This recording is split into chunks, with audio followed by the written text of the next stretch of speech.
എല്ലാവരെയും സ്വാഗതം ചെയ്യുന്നു. നമ്മൾ ഇന്ന് ഒരു പുതിയ ഭാഗം ആരംഭിക്കുകയാണ്. അതായത് സഭയുടെ യുഗത്തിൽ പേജ് നമ്പർ 633, 2623. പെന്തക്കോസ്ത ദിനത്തിൽ ഒരിടത്ത് ഒരുമിച്ച് കൂടിയിരുന്ന ശിഷ്യന്മാരുടെ മേൽ വാഗ്ദാനം ചെയ്യപ്പെട്ടിരുന്ന ആത്മാവ് വർഷിക്കപ്പെട്ടു. ദൈവാത്മാവിൻ്റെ വരവിന് വേണ്ടി കാത്തിരിക്കവേ എല്ലാവരും ഏക മനസ്സോടെ പ്രാർത്ഥനയിൽ മുഴുകിക്കഴിയുകയായിരുന്നു. സഭയെ പഠിപ്പിക്കുകയും യേശു പറഞ്ഞതെല്ലാം അവളെ ഓർമ്മിപ്പിക്കുകയും ചെയ്യുന്ന ആത്മാവ് തന്നെ പ്രാർത്ഥനാ ജീവിതത്തിൽ സഭയ്ക്ക് പരിശീലനം നൽകുന്നു. Praise the Lord. പ്രാർത്ഥനയുടെ വെളിപാടാണ് നമ്മൾ പഠിച്ചുകൊണ്ടിരിക്കുന്നത്. പ്രാർത്ഥനയുടെ വെളിപാടിൽ നമ്മൾ യേശു പരസ്യ ജീവിതത്തിൽ യേശു എങ്ങനെ പ്രാർത്ഥന കേട്ടു, പരിശുദ്ധ അമ്മ പ്രാർത്ഥിച്ചത് എങ്ങനെ, പരിശുദ്ധ അമ്മയുടെ പ്രാർത്ഥന എത്തി നിൽക്കുന്നത് പെന്തക്കോസ്ത ദിവസത്തിൽ അപ്പസ്തോലന്മാരോടും കൂടിയിരുന്ന ജനങ്ങളോടും എല്ലാം ഒരുമിച്ച് ചേർന്ന് പ്രാർത്ഥിച്ചതായിട്ട് നമ്മൾ ഇന്നലെ മനസ്സിലാക്കി. അങ്ങനെ സഭയുടെ ആരംഭം തന്നെ മറിയത്തിൻ്റെ പ്രാർത്ഥനയിലൂടെയാണ് പരിശുദ്ധ അമ്മ ഒപ്പം പ്രാർത്ഥിച്ചത്. ഇനി നമ്മൾ പുതിയൊരു കാലഘട്ടമാണ്, സഭയുടെ കാലഘട്ടം, സഭയുടെ യുഗം. നമ്മൾ വാസ്തവത്തിൽ ഈ കാലഘട്ടത്തിൽ ഉള്ള വ്യക്തികളാണ്, മനുഷ്യരാണ്. ഈ കാലഘട്ടത്തിൽ, ഈ സഭയുടെ കാലഘട്ടത്തിൽ, സഭയുടെ യുഗത്തിൽ അഥവാ പരിശുദ്ധാത്മാവിൻ്റെ യുഗത്തിൽ ജനിച്ചവരാണ് നമ്മൾ. നമുക്ക് നന്ദി പറയാം. അങ്ങനെ രക്ഷാകര രഹസ്യങ്ങളുടെ എല്ലാം പൂർണ്ണതയിൽ നമ്മൾ ജനിച്ചു. 2623 പെന്തക്കോസ്ത ദിനം. എന്താണ് പെന്തക്കോസ്ത ദിനത്തിൻ്റെ ഏറ്റവും പ്രധാനമായിട്ടുള്ള രഹസ്യം? ആദ്യം ഈശോ സ്വർഗാരോഹണം ചെയ്തു കഴിഞ്ഞപ്പോൾ പറഞ്ഞു, നിങ്ങളെല്ലാവരും അല്ലെങ്കിൽ ആരും പട്ടണം വിട്ടു പോകരുത്. ഇപ്പോൾ നമ്മൾ കുറച്ച് ദിവസങ്ങളായിട്ട് വളരെയധികം ചിന്തിക്കുന്ന ഭാഗമാണത്. പെന്തക്കോസ്തയ്ക്ക് മുൻപ് ഈശോയുടെ രക്ഷാകര രഹസ്യങ്ങൾ മുഴുവനും പൂർത്തിയാക്കി ഈശോ സ്വർഗാരോഹണം ചെയ്യുന്നു. അതാണ് യോഹന്നാൻ 14:12 പറയുന്നത്,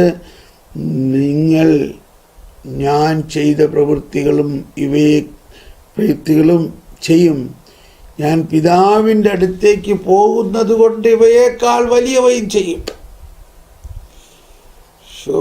എന്തോ ഒരു വലിയ രഹസ്യമാണ്. ദൈവമേ, നിങ്ങളിത് ചെയ്യും.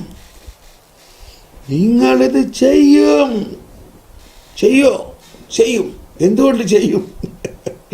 ഈശോ പറഞ്ഞിരിക്കുന്നതുകൊണ്ട് ചെയ്യും. പിതാവിൻ്റെ അടുത്തേക്ക് പോകുന്നത് കൊണ്ട് ചെയ്യും. കാരണം ഈശോ പിതാവിൻ്റെ അടുത്തേക്ക് പോകുന്നത് സ്വർഗാരോഹണം ചെയ്ത ആ മഹത്വീകരിക്കപ്പെട്ട ശരീരത്തോടെയാണ്. അല്ലോ, വിസ്മയനീയതയെ നിങ്ങൾ തേടുവിൻ. ആ വിസ്മയനീയമായ അവസ്ഥയിൽ പിതാവിൻ്റെ അടുത്തേക്ക് പോയിട്ട് പിതാവിൽ നിന്ന് വാഗ്ദാനം ചെയ്തിരിക്കുന്ന പരിശുദ്ധാത്മാവിനെ നമ്മളിലേക്ക് അയക്കും. അവിടെയാണ് പുതിയ യുഗം ആരംഭിക്കുന്നത്. പെന്തക്കോസ്ത ദിനത്തിൽ അപ്പോൾ ഈശോ സ്വർഗാരോഹണം ചെയ്യുന്ന സമയത്ത് പറഞ്ഞു, നിങ്ങളാരും പട്ടണം വിട്ടു പോകരുത്. എല്ലാവരും ഇവിടെ തന്നെ ഒരുമിച്ച് കൂടിയിരിക്കുക. ലൂക്കായുടെ സുവിശേഷത്തിൻ്റെ ഏറ്റവും അവസാനത്തെ വാക്യം അതാണ്. ലൂക്കായുടെ സുവിശേഷത്തിൻ്റെ അവസാന വാക്യം പ്രാർത്ഥനയാണ്. പ്രാർത്ഥന. അവർ ദൈവത്തെ സ്തുതിച്ചുകൊണ്ട് സദാസമയവും ദേവാലയം വിട്ടു പോകാതെ അവിടെ കഴിഞ്ഞുകൂടി.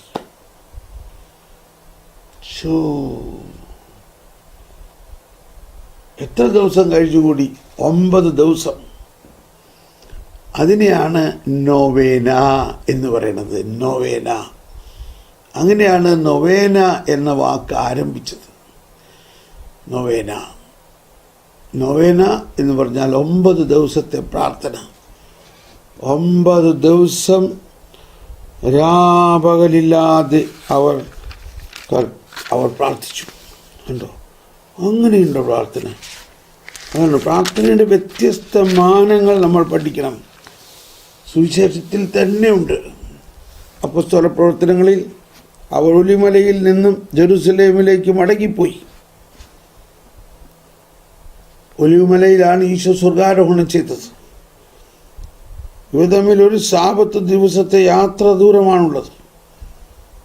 അവർ പട്ടണത്തിലെത്തി തങ്ങൾ താമസിച്ചിരുന്ന വീടിൻ്റെ മുകളിലത്തെ നിലയിലുള്ള മുറിയിൽ, അതാണ് അപ്പർ റൂം, അവർ പത്രോസ്, യോഹന്നാൻ, എല്ലാ അപ്പസ്തോലന്മാരുടെ പേരിനോടൊപ്പം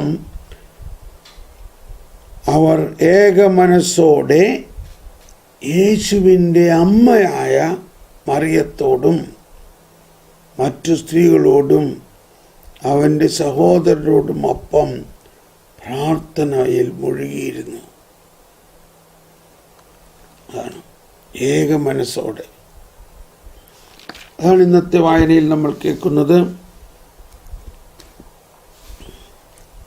ഒരിടത്ത് ഒരുമിച്ച് കൂടിയിരുന്ന, അതാണ് അപ്പോസ്തല പ്രവർത്തനം.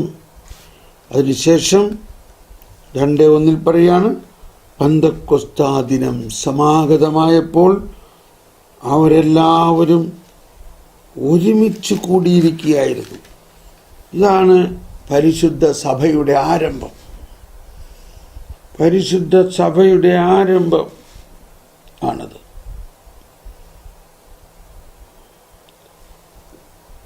അവർ എല്ലാവരും ഒരുമിച്ച് കൂടിയിരുന്ന് പ്രാർത്ഥിച്ചുകൊണ്ടിരിക്കെ ശിഷ്യന്മാരുടെ മേൽ വാഗ്ദാനം ചെയ്യപ്പെട്ടിരുന്ന ആത്മാവ് വർഷിക്കപ്പെട്ടു. ദൈവാത്മാവിൻ്റെ വരവിന് വേണ്ടി കാത്തിരിക്കവേ എല്ലാവരും ഏകമനസ്സോടെ പ്രാർത്ഥനയിൽ മുഴുകിക്കഴിയുകയായിരുന്നു. 93. അപ്പോസ്തല പ്രവർത്തനം 1:4, 1:14 നമ്മളിപ്പോൾ വായിച്ചു കഴിഞ്ഞ ഭാഗം. അവർ ഏകമനസ്സോടെ പ്രാർത്ഥനയിൽ കഴിയുകയായിരുന്നു. സഭയെ പഠിപ്പിക്കുകയും, അതാണ് യോഹന്നാൻ 14:26 പറഞ്ഞു, ഞാൻ പിതാവിൻ്റെ അടുക്കൽ പോയി എന്നേക്കും നിങ്ങളോടുകൂടി ആയിരിക്കാൻ മറ്റൊരു സഹായകനെ അയക്കും. അതാണ് എന്നേക്കും, ഒരിക്കലും വിട്ടു പോകാതെ. 14-ാം അധ്യായത്തിൽ 15-16 വാക്യങ്ങളാണിത്. അതിനുശേഷം 14:26 പറഞ്ഞു, അവൻ വന്നു കഴിയുമ്പോൾ അവൻ നിങ്ങളെ എല്ലാ കാര്യങ്ങളും പഠിപ്പിക്കും. എന്താ പഠിപ്പിക്കുമെന്ന് പറഞ്ഞത്? ഞാൻ പറഞ്ഞതെല്ലാം നിങ്ങളെ ഓർമ്മിപ്പിക്കും. എല്ലാ കാര്യങ്ങളും പഠിപ്പിക്കുമെന്ന് പറഞ്ഞാൽ എന്താ? നമ്മളെ എന്തോ പ്രധാന കാര്യം പഠിപ്പിക്കുമെന്ന്. ആര് പഠിപ്പിക്കും? പരിശുദ്ധാത്മാവ്. അവൻ വന്നു കഴിയുമ്പോൾ എല്ലാ കാര്യങ്ങളും നിങ്ങളെ പഠിപ്പിക്കും എന്ന് പറഞ്ഞത് ത്രിത്വൈക ദൈവത്തിൻ്റെ ആ മനുഷ്യ മനസ്സിന് അഗ്രാഹ്യമായ രഹസ്യത്തെക്കുറിച്ചാണ്, ത്രിത്വത്തെക്കുറിച്ചാണ്. പിതാവിനെയും പുത്രനെയും പരിശുദ്ധാത്മാവിനെയും അവർ തമ്മിലുള്ള ഒരുമിച്ചുള്ള ആ കൂട്ടായ്മയെക്കുറിച്ചും. ഇപ്പം നമ്മൾ സാധാരണഗതിയിൽ പെന്തക്കോസ്താ ദിവസം എന്ന് പറഞ്ഞാൽ പരിശുദ്ധാത്മാവിനെ കുറിച്ചാണ് ചിന്തിക്കണത്. എന്നാൽ പരിശുദ്ധാത്മാവ് വരുമ്പോൾ അവിടെ വേറെ ആരുണ്ടാവും? പരിശുദ്ധാത്മാവ് ഒരിക്കലും ഒറ്റയ്ക്ക് വരുമോ? പിതാവും പുത്രനും കൂടെ ഇല്ലാതെ പരിശുദ്ധാത്മാവ് എങ്ങനെ വരും? കാരണം പിതാവിൽ നിന്നും പുത്രനിൽ നിന്നും ഉത്ഭവിക്കുന്നവനും പിതാവിനോടും പുത്രനോടും സമനായവനും ദൈവവും കർത്താവും ജീവദാതാവുമായ പരിശുദ്ധാത്മാവിൽ ഞാൻ വിശ്വസിക്കുന്നു. പരിശുദ്ധാത്മാവിൽ നമ്മൾ വിശ്വസിക്കുമ്പോൾ നമുക്കുണ്ടാകേണ്ട ആദ്യത്തെ വിസ്മരണീയമായ അറിവിതാണ് പരിശുദ്ധാത്മാവ് വരും എന്ന് പറഞ്ഞാൽ പരിശുദ്ധ ത്രിത്വം തന്നെ നമ്മളിൽ വരുന്നു എന്നാണ്. പരിശുദ്ധാത്മാവ് വരുമ്പോൾ പരിശുദ്ധ ത്രിത്വം തന്നെ നമ്മളിൽ വരുന്നു എന്നാണ്. അതാണ് ഇപ്പോൾ ചിലർ വിചാരിക്കും, ഓ പരിശുദ്ധാത്മാവ് വന്നു, അപ്പോൾ ഇനി പിതാവും പുത്രനും മുകളിലിരിക്കുകയാണ്, ആകാശത്തിന് മുകളിൽ സ്വർഗത്തിൽ പരിശുദ്ധാത്മാവിനെ അയച്ചു.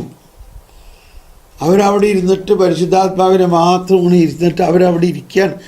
അപ്പോൾ ഇങ്ങനെയൊക്കെയുള്ള പല തെറ്റിദ്ധാരണകളിലും കുടുങ്ങിക്കിടക്കുകയാണ് നമ്മുടെ വിശ്വാസം. അതാണ് വിസ്മയനീയതയെ ഞാൻ കാണിച്ചു തരും എന്ന് പറയുന്നത്.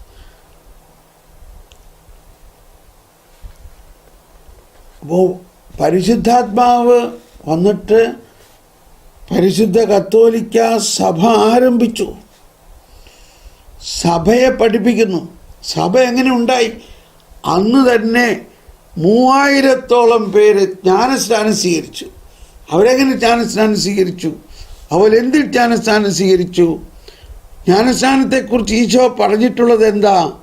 പിതാവിൻ്റെയും പുത്രൻ്റെയും പരിശുദ്ധാത്മാവിൻ്റെയും നാമത്തിലാണ് സ്നാനം കൊടുക്കേണ്ടത്. കണ്ടോ?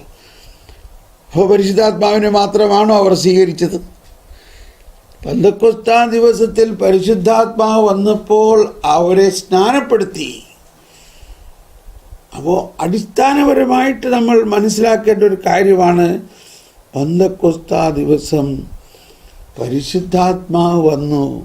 പരിശുദ്ധാത്മാവ് ആദ്യം നമുക്ക് എന്ത് വെളിപ്പെടുത്തി തന്നു? അതാണ് കാറ്റക്കിസത്തിൽ പരിശുദ്ധാത്മാവിൽ വിശ്വസിക്കുന്നു എന്ന ഭാഗത്തിൽ പറയുന്നത്. പരിശുദ്ധാത്മാവ് പുത്രനെക്കുറിച്ചും പിതാവിനെക്കുറിച്ചുമുള്ള വിസ്മരണീയമായ അറിവ് നമ്മളിൽ തുറന്നു. അതാണ് അവൻ എല്ലാ കാര്യങ്ങളും പഠിപ്പിക്കുമെന്ന് പറയുന്നത്. എല്ലാ കാര്യങ്ങളും എന്ന് പറയുന്നത് ഏറ്റവും വലിയ കാര്യം പിതാവായ ദൈവം പുത്രനായ ദൈവവും അവർ തമ്മിലുള്ള സംസർഗവുമാണ്, അവരുടെ സ്നേഹമാണ്. ആ സ്നേഹമാണ് പരിശുദ്ധാത്മാവ്. നമ്മൾ ഒരുപാട് ഇത് പറഞ്ഞിട്ടുള്ളതാണ്. ഓക്കെ, അപ്പം 2 കാര്യം ഈശോ പറഞ്ഞു. അവൻ നിങ്ങളെ എല്ലാ കാര്യങ്ങളും പഠിപ്പിക്കുകയും ഞാൻ പറഞ്ഞിട്ടുള്ളത് നിങ്ങളെ ഓർമ്മിപ്പിക്കുകയും ചെയ്യും. എന്നെ നിങ്ങൾക്കിപ്പോൾ കാണാൻ പറ്റില്ല. ആണ് ഈശോ അദൃശ്യനായി വീണ്ടും പിതാവിനോട് സത്തയിൽ ഒന്നായിരുന്ന ആ അവസ്ഥയിൽ നിന്നും മനുഷ്യനായി അവതരിച്ചു. നമ്മുടെ രക്ഷയ്ക്ക് വേണ്ടി അവൻ മനുഷ്യനായി അവതരിച്ചു, മനുഷ്യരോടൊപ്പം ജീവിച്ചു, മനുഷ്യനോടൊപ്പം പീഡ സഹിച്ചു, മരിച്ചു, ഉയർത്തു. കണ്ടോ? വീണ്ടും ഉയർത്തെഴുന്നേറ്റ കർത്താവ് വീണ്ടും അദൃശ്യനായി പിതാവിൻ്റെ അടുത്തേക്ക് പോയി. എന്നാൽ ആ അദൃശ്യനായ വ്യക്തി പരിശുദ്ധാത്മാവിലൂടെ നമ്മളിൽ അദൃശ്യമായിട്ട് തന്നെ കടന്നു വരികയാണ്.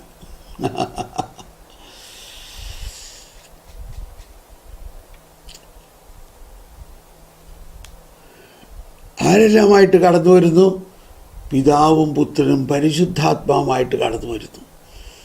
അതിന് നമ്മളെ സഹായിക്കുന്നത് ആരാ? പരിശുദ്ധാത്മാവാണ്. അങ്ങനെ ഇവിടെ ഒരു പുതിയ പ്രാർത്ഥനാ ശൈലി ഉണ്ടാകുകയാണ്. പരിശുദ്ധാത്മാവ് നമുക്ക് വേണ്ടി പ്രാർത്ഥിക്കുന്നു, ഈശോ നമുക്ക് വേണ്ടി പ്രാർത്ഥിക്കുന്നു.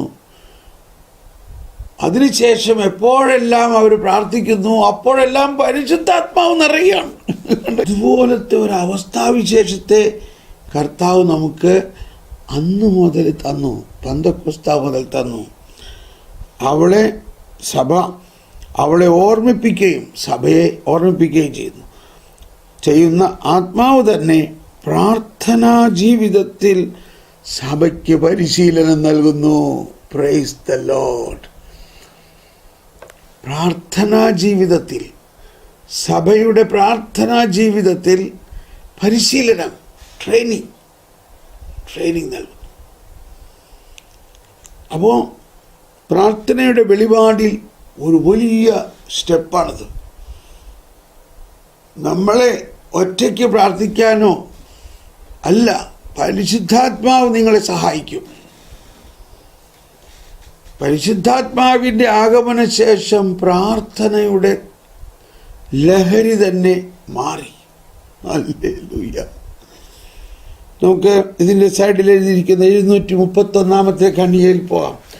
731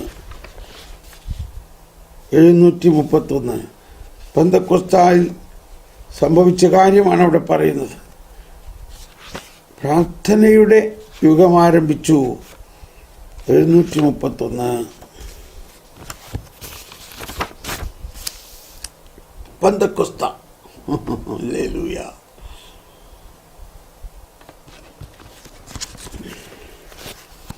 പെന്തക്കോസ്ത ദിവസം ഉയർപ്പിൻ്റെ 7 ആഴ്ചകൾ അവസാനിച്ചപ്പോൾ പരിശുദ്ധാത്മാവിനെ വർഷിക്കുന്നതോടെ ക്രിസ്തുവിൻ്റെ പെസഹ പൂർത്തിയായി. Pass over. ഇപ്പോഴാണ് എന്തിനു വേണ്ടി ഈശോ മനുഷ്യനായി അവതരിച്ചുവോ അതിൻ്റെ മുഴുവൻ പെസഹ രഹസ്യങ്ങളും പൂർത്തിയായത്. പരിശുദ്ധാത്മാവിനെ വർഷിക്കുന്നതിലൂടെ ക്രിസ്തുവിൻ്റെ പെസഹ പൂർത്തിയായി. അപ്പോൾ ഞാൻ പല പ്രാവശ്യം പറയാറുള്ള ഒരു കാര്യം ഓർമ്മിപ്പിക്കുകയാണ്. ക്രിസ്തു തൻ്റെ ജീവൻ്റെ പീഡാസഹനം, മരണം, ഉയർപ്പ്, സ്വർഗാരോഹണം, ഈ 4 കാര്യങ്ങളിലൂടെയാണ് ഒരിക്കലും മാറ്റാൻ പറ്റാത്ത രീതിയിൽ എന്നേക്കുമായിട്ട് പരിശുദ്ധാത്മാവിനെ നമുക്ക് നൽകിയത്. ആ ഒരു പോയിന്റ് വളരെ പ്രധാനം നമ്മൾ ഓർക്കണം. കുട്ടികളെ നമ്മൾ പഠിപ്പിക്കണം. മോശയുടെ പുസ്തകത്തിൽ പറഞ്ഞിരിക്കുന്ന ഒരു കാര്യമാണ്, ഈ പെസഹായെക്കുറിച്ച് കുട്ടികളെ പഠിപ്പിക്കണം. അവർക്ക് ഓർമ്മയുണ്ടാകണം ആ രാത്രിയിൽ എന്ത് സംഭവിച്ചു എന്നുള്ളത്. അതുകൊണ്ടാണ് ഫരിസേയര്, യഹൂദര് അവരുടെ ഏറ്റവും വലിയ തിരുനാൾ പെസഹ തിരുനാളാണ്. ആ പെസഹ തിരുനാൾ എന്ന് പറയുന്നത് രക്ഷാകര പദ്ധതിയുടെ ഏറ്റവും നിർണായകമായ തിരുനാളാണ്. അന്ന് നിങ്ങൾ പുളിപ്പില്ലാത്ത അപ്പമുണ്ടാക്കണം, കയ്പുള്ള ചെടികളുടെ ഇലകൾ കൊണ്ട് കയ്പ് നീരുണ്ടാക്കണം. അത് ഈജിപ്തിലെ പീഡാനുഭവത്തിൽ, ഈജിപ്തിലെ അടിമത്വത്തിൻ്റെ കാലഘട്ടത്തെ ഓർക്കാൻ അതിൽ നിന്നും നമ്മൾ കടന്നു വന്നത് നിങ്ങളുടെ മക്കളെ പഠിപ്പിക്കണം എന്ന് അവിടെ പറഞ്ഞിട്ടുള്ളതാണ്. അതുകൊണ്ട് 7-8 ദിവസം നീണ്ടു നിൽക്കുന്ന തിരുനാളാണ്. എന്ന് അതിന് തുല്യമാണ് നമ്മുടെ വെള്ളിയാഴ്ച. ആ വെള്ളിയാഴ്ച മുഴുവനും നമ്മളെ സംബന്ധിച്ച് പെസഹായാണ്. അപ്പം നമ്മളെ സംബന്ധിച്ച് ഈ പെസഹായിൽ അവർ ഇപ്പോഴും ഓർക്കുന്ന ചെങ്കടൽ, ഈജിപ്തിൽ നിന്ന് കടന്നു വന്നു ചെങ്കടൽ കടന്ന ആ അവസ്ഥ തന്നെ ഈശോ മിശിഹ നമ്മുടെ ജീവിതത്തെ അടിമത്വത്തിൽ നിന്നും സ്വാതന്ത്ര്യത്തിലേക്ക് നയിക്കുകയും തൻ്റെ തന്നെ ജീവരക്തമൊഴുക്കിക്കൊണ്ട് നമ്മളെ രക്ഷിക്കുകയും നമുക്ക് തന്നെ പുളിപ്പില്ലാത്ത അപ്പമായി ഭക്ഷണമായി നൽകുകയും ചെയ്തത് നമ്മളെല്ലാവരും ഓർക്കണം. അതുകൊണ്ടാണ് അതിൻ്റെ ഓർമ്മ എന്ന് പറഞ്ഞിട്ടാണ് വിശുദ്ധ കുർബാന എന്ന് പറയുന്നത്. ആ ഓർമ്മ എന്ന് പറഞ്ഞാൽ അതിൻ്റെ സജീവമായ ഓർമ്മ. അത് ഓർക്കുമ്പോഴെല്ലാം അതിൽ പങ്കെടുക്കുന്ന അനുഭവമാണ്. ഇപ്പം നമ്മൾ ചുമ്മാ പരിശുദ്ധാത്മാവിനെ ഇങ്ങോട്ട് ലഭിക്കുകയല്ല ചെയ്യുന്നത്. പരിശുദ്ധാത്മാവിനെ നമുക്ക് ലഭിക്കുന്നത് ഈ രക്ഷാകര സംഭവങ്ങളുടെ പൂർത്തീകരണത്തിലൂടെ മാത്രമാണ് നമുക്ക് ലഭിച്ചതെന്ന് ഓർക്കണം. അതോർക്കാതെ ദാനിയേലിൽ നിറഞ്ഞ പോലെ, ജോശുവായിൽ നിറഞ്ഞ പോലെ, മോശയിൽ നിറഞ്ഞ പോലെ ആത്മാവിനാൽ എന്നെ ഇങ്ങനെയൊക്കെയുള്ള പാട്ടുകൾ പാടി എന്നോട് ക്ഷമിക്കണേ, അങ്ങനെ പാട്ടുപാടി പരിശുദ്ധാത്മാവോട് നിറഞ്ഞാൽ പോരാ. നമ്മളിപ്പോൾ ആരിൽ നിറഞ്ഞ പോലെയാണ്? യേശുവിൽ നിറഞ്ഞ പോലെയാണ്. ദാനിയേലിൽ നിറഞ്ഞ പോലെയോ, മോശയിൽ നിറഞ്ഞ പോലെയോ, ജോഷുവായിൽ നിറഞ്ഞ പോലെ അല്ല. കർത്താവീശോ മിശിഹായിൽ നിറഞ്ഞതും അതിനേക്കാൾ കൂടുതൽ ഈശോ പറഞ്ഞത്, ഞാൻ ചെയ്ത പ്രവൃത്തികളും ഇതിനേക്കാൾ വലുതും ചെയ്യും. കാരണം ഈശോ ഉയർത്തെഴുന്നേറ്റ് തൻ്റെ ഉയർത്തെഴുന്നേറ്റ മനുഷ്യത്വത്തിൽ നമ്മളോട് കൂടെ വസിക്കുന്ന കാര്യമാണ്. അതാണ് പെന്തക്കോസ്തായിലൂടെ നമ്മളിൽ സംഭവിച്ചത്. തൻ്റെ മനുഷ്യത്വം ഉയർത്തെഴുന്നേറ്റ, എന്താണ് അതിൻ്റെ വാക്ക്, മഹത്വീകരിക്കപ്പെട്ട മനുഷ്യത്വം. അപ്പോൾ അതാണ് ഇവിടുത്തെ പ്രധാന വിഷയം. പെന്തക്കോസ്താ ദിവസം ഉയർപ്പിൻ്റെ 7 ആഴ്ചകൾ അവസാനിച്ചപ്പോൾ പരിശുദ്ധാത്മാവിനെ വർഷിക്കുന്നതോടെ ക്രിസ്തുവിൻ്റെ പെസഹ പൂർത്തിയായി. ഈ പെസഹ പൂർത്തിയായി എന്നുള്ള ചെറിയ വാക്കിൽ എപ്പോഴും നമ്മൾ ഈശോയുടെ പീഡാനുഭവം, മരണം, ഉയർപ്പ്, സ്വർഗാരോഹണം ഇതെപ്പോഴും നമ്മൾ ചിന്തിക്കണം. അതാണ് വിശുദ്ധ കുർബാന മുഴുവനും. വിശുദ്ധ കുർബാന എന്താ? ഈ രഹസ്യങ്ങളാണ്. പൂർത്തിയായി ഫുൾ സ്റ്റോപ്പ്. പരിശുദ്ധാത്മാവിനെ കണ്ടോ, ഇവിടെ വളരെ പ്രത്യേകമായൊരു കാര്യമാണ് ഇവിടെ പറഞ്ഞിരിക്കുന്നത്. പരിശുദ്ധാത്മാവ് പ്രാവായിട്ടാണോ വന്നേ, വെള്ളമായിട്ടാണോ വന്നേ, കാറ്റായിട്ടാണോ വന്നേ, അഗ്നിയായിട്ടാണോ വന്നത്? ഈ അടയാളങ്ങളൊന്നുമല്ല, അല്ലെങ്കിൽ ഈ പ്രതീകങ്ങളൊന്നുമല്ല, അല്ലെങ്കിൽ ആ പ്രതീകങ്ങളിലൂടെ നമ്മൾ മനസ്സിലാക്കേണ്ടത് എന്താ? പരിശുദ്ധാത്മാവിനെ ഒരു ദൈവീക വ്യക്തി എന്ന നിലയിൽ, പ്രൈസ് ദ ലോർഡ്, ഹല്ലേലൂയ, ഒരു ദൈവീക വ്യക്തി എന്ന നിലയിൽ അതിന് അടിവരയിട്ട് അതിന് ബോക്സാക്ക്. പരിശുദ്ധാത്മാവിനെ ഒരു ദൈവിക വ്യക്തി. ഇവിടെയാണ് സ്നേഹമുള്ളവരെ എൻ്റെ ജീവിതത്തിലുണ്ടായ ഏറ്റവും വലിയൊരു കണ്ടെത്തൽ. 30 വർഷം മുമ്പ് എനിക്കിത് മനസ്സിലായി. പരിശുദ്ധാത്മാവ് ഒരു വ്യക്തിയാണെന്നും ദൈവിക വ്യക്തിയാണെന്നും ത്രിത്വത്തിലെ 3-ാമത്തെ ആളാണെന്നും. അതിന് പ്രധാന കാരണം കർത്താവും ജീവദാതാവും, ഡോമിനം എത്ത് വിവിഫിക്കാൻതും. ഇതും 3 ചാക്രിക ലേഖനങ്ങളാണ് എന്നെ സ്വാധീനിച്ചത്. ഒന്ന് എവാഞ്ചലി നുൻഷ്യാൻറ്റി, റിഡംഡോറിസ് മിസ്യോ, ഡോമിനം വിവിഫിക്കാൻതും. അങ്ങനെ നമ്മുടെ കേരള സഭയിൽ ഈ ഡോമിനം വിവിഫിക്കാൻതും അന്ന് ട്രാൻസ്ലേറ്റ് ചെയ്തിട്ടുണ്ടായിരുന്നില്ല. എന്തോ കാരണവശാൽ അത് എനിക്ക് വേണ്ടി വച്ചിരുന്നതാണ്. അങ്ങനെ നമ്മൾ കിങ്ഡം മിനിസ്ട്രിയിൽ ഇത് ട്രാൻസ്ലേറ്റ് ചെയ്തു. എന്നോട് ക്ഷമിക്കണം, ഞാനിത് പല പ്രാവശ്യം ഇത് പറയണത് എന്നെ പൊക്കി പറയണതായിട്ട് വിചാരിക്കരുത്. അത് ഭയങ്കര ഒരു കാര്യമാണ് ചെയ്തത് എന്നെനിക്ക് കിട്ടിയ വലിയൊരു അവസരമാണത്. ഒരു ചാക്രിക ലേഖനം സഭയിൽ ട്രാൻസ്ലേറ്റ് ചെയ്ത് പബ്ലിഷ് ചെയ്യാൻ അതും ജോൺ പോൾ രണ്ടാമൻ മാർപ്പാപ്പയുടെ 14 ചാക്രിക ലേഖനങ്ങളിൽ ഏറ്റവും പ്രധാനപ്പെട്ട ചാക്രിക ലേഖനമാണ്. പണ്ടൊക്കെ ചാക്രിക ലേഖനത്തിന് ഇതുപോലെ കളർഫുള്ളായിട്ടുള്ള ഒരു കവറേ ഉണ്ടാവില്ലായിരുന്നു. ഒരു കോടതിയിലെ കെട്ട് കേസ് പോലെ എന്തെങ്കിലും ഒരു കടലാസായിരിക്കും, ഒരു പ്ലെയിൻ പേപ്പറിന് എഴുതിയിട്ടുണ്ടാവില്ലേ. പക്ഷേ ആദ്യമായിട്ട് ചാക്രിക ലേഖനത്തിന് ഒരു പുതിയ കളർ വെച്ചു. ഇപ്പോൾ പറയുമ്പോൾ ഇതും കൂടി പറയണമല്ലോ. അതിനുശേഷം നമ്മുടെ കുര്യൻ ജോസഫ് സാറ് റോമിൽ പോയപ്പോൾ ഇത് കൊടുത്തുവിട്ടു മാർപ്പാപ്പയ്ക്ക് സമ്മാനിക്കാൻ. അങ്ങനെ കുര്യൻ ജോസഫ് സാറ് മാർപ്പാപ്പയെ കണ്ടപ്പോൾ ഇത് സമ്മാനിച്ചതിൻ്റെ ഒരു ചിത്രം എടുത്തുകൊണ്ട് വന്നു. ഇതൊക്കെ ഹിസ്റ്ററിയാണ്. പരിശുദ്ധാത്മാവ് കാറ്റല്ല, അല്ലെങ്കിൽ കാറ്റായാലും വെള്ളമായാലും അഗ്നിയായാലും പ്രാവായാലും പരിശുദ്ധാത്മാവ് ത്രിത്വത്തിലെ മൂന്നാമത്തെ ദൈവീക വ്യക്തിയാകുന്നു. അതാണ് 731 പെന്തക്കുസ്ത എന്നുള്ള ആദ്യ ഭാഗത്തിൽ സഭ ഈ കത്തോലിക്ക സഭയുടെ മതബോധനത്തിൽ പഠിപ്പിക്കുന്നത്. പരിശുദ്ധാത്മാവിനെ ഒരു ദൈവീക വ്യക്തി എന്ന നിലയിൽ വെളിപ്പെടുത്തുകയും നൽകുകയും പകർന്നു കൊടുക്കുകയും ചെയ്തു.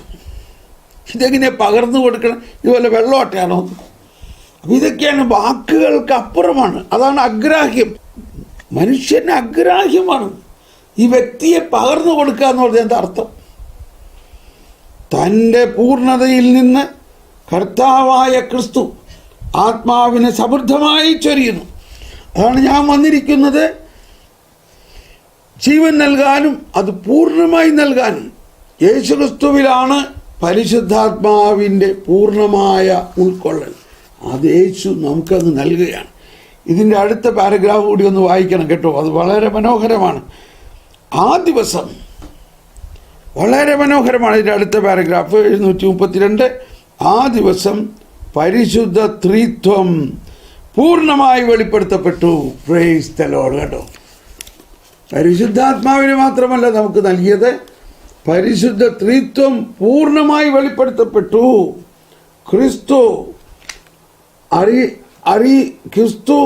അറിയിച്ചിരുന്ന രാജ്യം അവിടെ വിശ്വസിക്കുന്നവർക്കായി അന്ന് മുതൽ തുറന്നിരിക്കുന്നു. Praise the Lord. ഉദ്ഘാടനം ചെയ്യപ്പെട്ടു. മാനുഷികതയുടെ താഴ്മയിലും വിശ്വാസത്തിലും അവർ പരിശുദ്ധ ത്രിത്വത്തിൻ്റെ ഐക്യത്തിൽ പങ്കുചേരുന്നു.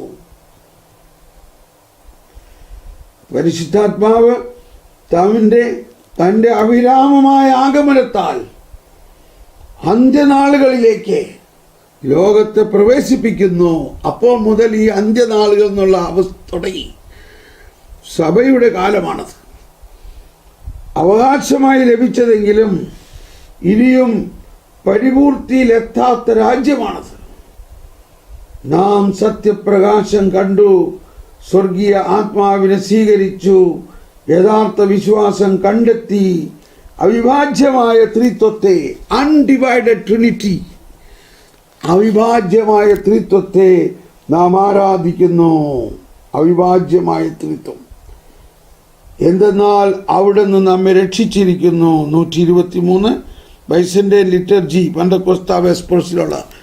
അപ്പോൾ ഈ അവിഭാജ്യമായ ത്രിത്വം എന്ന് നമ്മൾ പറയുമ്പോൾ നമ്മളെപ്പോഴും മനസ്സിലാക്കേണ്ട ഒരു കാര്യം, ഒരുപാട് സ്ഥലത്ത് പറഞ്ഞിരിക്കുന്ന ഒരു പ്രബോധനമാണ്, ത്രിത്വം എപ്പോഴും അവിഭാജ്യമാണ്.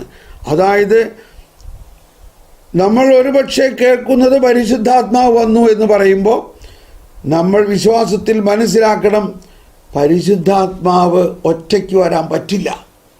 പിതാവും പുത്രനും അവിടെ ഉണ്ട്, പറഞ്ഞില്ലെങ്കിലും അവിടെ ഉണ്ടെന്ന് മനസ്സിലാക്കണം. പിതാവിനെ കുറിച്ച് പറയുമ്പോഴും പിതാവ് ഒറ്റയ്ക്ക് വരാൻ പറ്റില്ല.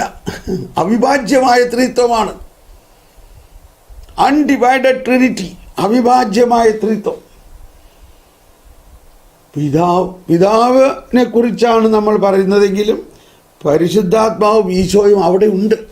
സൈലൻ്റായിട്ടോ അദൃശ്യമായിട്ടോ അവിടെ ഉണ്ട്. പുത്രനെ കുറിച്ച് എവിടെ പറയുമ്പോഴും മനസ്സിലാക്കിക്കോണം, അവിഭാജ്യമായ ത്രിത്വമാണ്. അതുകൊണ്ട് എവിടെ പുത്രനുണ്ടോ അവിടെ പിതാവും പരിശുദ്ധാത്മാവും ഉണ്ടാവും. മനസ്സിലാകുന്നുണ്ടോ? അതുകൊണ്ടാണ് നമ്മുടെ ആരാധനയിലും നമ്മുടെ കുരിശുവര തന്നെ നമ്മൾ കുരിശ് വരയ്ക്കണുണ്ടോ? കുരിശുവര എന്താണ്? പിതാവിൻ്റെയും പുത്രൻ്റെയും പരിശുദ്ധാത്മാവിൻ്റെയും നാമത്തിൽ. കണ്ടോ, പിതാവ് നമ്മളിലേക്ക് പുത്രനെ അയച്ചു, പിതാവും കൂടി നമുക്ക് പരിശുദ്ധാത്മാവിനെ നൽകി. നമ്മുടെ ഇടത്തേതിനനുസരിച്ചുള്ള ജീവിത രീതിയിൽ നമ്മളെ വലത്തേതിലേക്ക് മാറ്റി. ഈ വാക്ക് എവിടെ നിന്ന് കിട്ടിയതാണെന്ന് ഞാൻ പറയാം. ഇടത്തേതിനനുസരിച്ചുള്ള ജീവിത രീതിയിൽ നിന്നും വലത്തേതിലേക്ക് മാറ്റി എന്ന് എഴുതിയിരിക്കുന്ന ഈ വാക്ക് മലങ്കര കുർബാനയുടെ തക്സയിൽ വൈദികൻ രഹസ്യമായി പ്രാർത്ഥിക്കുന്ന ഒരു പ്രാർത്ഥനയുണ്ട്. കർത്താവേ, അങ്ങയുടെ ശരീരം രക്തത്താൽ നനഞ്ഞ് രക്തം മുഴുവനും വാർന്നുപോയി, അങ്ങയുടെ ശരീരത്തിൽ നിന്നും ആത്മാവ് വേർപെട്ടു, എന്നാൽ ദൈവത്വം വേർപെട്ടില്ല. ആ ദൈവത്വം വീണ്ടും ശരീരത്തെയും ആത്മാവിനെയും കൂട്ടി ഇനി ഒരിക്കലും വേർപെടുത്താത്ത രീതിയിൽ കർത്താവ് ഉയർത്തെഴുന്നേറ്റു. അങ്ങനെ ഞങ്ങളെ ഇടത്തേതിനനുസരിച്ചുള്ള ജീവിത രീതിയിൽ നിന്നും വലത്തേതിലേക്ക് മാറ്റി എന്നത് ഈ തക്സയിൽ വളരെ പ്രധാനമായ ഈശോയുടെ ഉത്ഥാനത്തെക്കുറിച്ചുള്ള പ്രാർത്ഥനയാണത്. അത് രഹസ്യമായി പ്രാർത്ഥിക്കുന്ന ഒരു പ്രാർത്ഥനയാണ്. അത് മലങ്കരക്കാരായിട്ടുള്ളവർ നമ്മുടെ ഗ്രൂപ്പിൽ പലരുണ്ട്. നിങ്ങൾ ആ തക്സ ഒന്ന് നോക്കുക, അല്ലെങ്കിൽ പള്ളിയിൽ പോകുമ്പോൾ അച്ഛനോട് അതെല്ലാവർക്കും നമ്മൾ അതിൻ്റെ വിശ്വാസികൾക്കായിട്ട് കൊടുത്തിരിക്കുന്ന ആ പുസ്തക ഭാഗത്തിൽ അതില്ല. അത് തക്സയിൽ മാത്രമുള്ളതാണത്. നമ്മുടെ കുർബാന പുസ്തകം നമുക്ക് വിശ്വാസികൾക്ക് നൽകിയിട്ടുള്ള പുസ്തകത്തിൽ അതില്ല. തക്സയിൽ എഴുതിയിട്ടുണ്ടാവും. വൈദികൻ അപ്പം മുറിക്കുന്ന വിഭജന ശുശ്രൂഷയുടെ സമയത്ത് രഹസ്യമായിട്ട് പ്രാർത്ഥിക്കുന്ന പ്രാർത്ഥന വളരെ പ്രധാനപ്പെട്ട ഒരു പ്രാർത്ഥന. അപ്പോൾ അവിടെ നിന്നാണ് ഞാനത് പഠിച്ചത്. ഇടത്തേതിനനുസരിച്ചിട്ടുള്ള ജീവിത രീതിയിൽ നിന്നും വലത്തേതിലേക്ക് മാറ്റി. ഓക്കെ, നമുക്കിവിടെ നിർത്തേണ്ടി വരികയാണ്. അപ്പോൾ നമ്മൾ ഈ കാര്യം മനസ്സിലാക്കണം. നമ്മുടെ പ്രാർത്ഥനയുടെ വലിയ ഒരു തുറവി വന്നത് പന്തക്കൊസ്താ മുതലാണ്. പന്തക്കൊസ്തായിൽ പരിശുദ്ധാത്മാവ് വന്നു എന്ന് മാത്രം വിശ്വസിച്ചാൽ പോരാ, പരിശുദ്ധാത്മാവാകുന്ന ദൈവീക വ്യക്തി നമ്മളിൽ വരികയും പരിശുദ്ധ ത്രിത്വവുമായിട്ടുള്ള സഹവാസത്തിലേക്ക് നമ്മളെ കൊണ്ടുവരികയും ചെയ്തു. പരിശുദ്ധ ത്രിത്വവുമായിട്ടുള്ള സഹവാസത്തിലേക്ക്.